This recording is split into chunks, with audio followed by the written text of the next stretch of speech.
SBS 뉴스입니다. 코로나19 신규 확진자가 어제 677명 발생했습니다. 국내 감염이 662명으로 서울 198명, 경기 199명 등 수도권에서 421명 확진됐고 비수도권에서도 241명 나왔습니다. 실내 체육시설, 학원, 회사 등 일상 곳곳에서 감염이 이어지고 있습니다.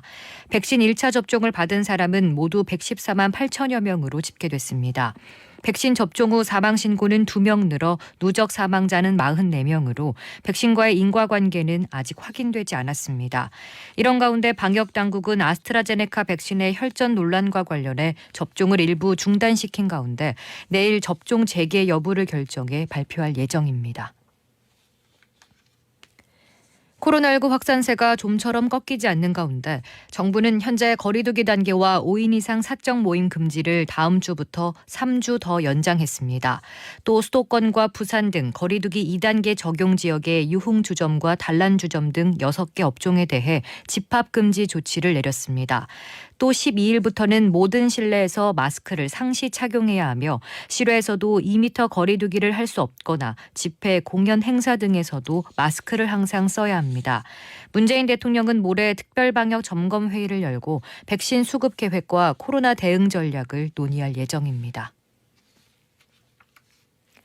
미얀마 군사법원이 군인을 살해했다는 이유로 19명에게 사형을 선고했다고 외신들이 보도했습니다.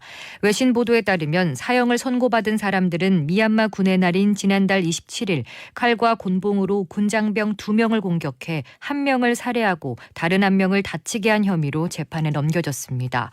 외신들은 지난달 중순 미얀마 일대에 계엄령이 선포되면서 중범죄가 군사법원에서 다뤄지게 된 이후 내려진 첫 사형 선고로 추정된다고 전했습니다.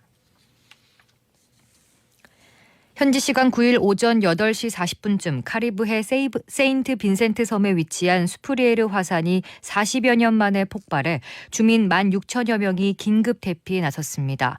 화산 폭발로 6km 높이까지 치솟은 화산재 기둥과 연기로 주변 마을이 어둠으로 덮이기도 했으며 규모가 작은 폭발들도 이어지고 있다고 외신들은 전했습니다.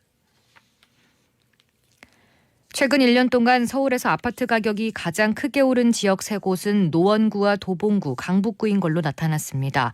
KB국민은행 월간 주택가격 동향에 따르면 지난달 서울 아파트 평균 매매 가격은 제곱미터당 1,291만 원으로 1년 전과 비교해 21.7% 230만 원 올랐습니다.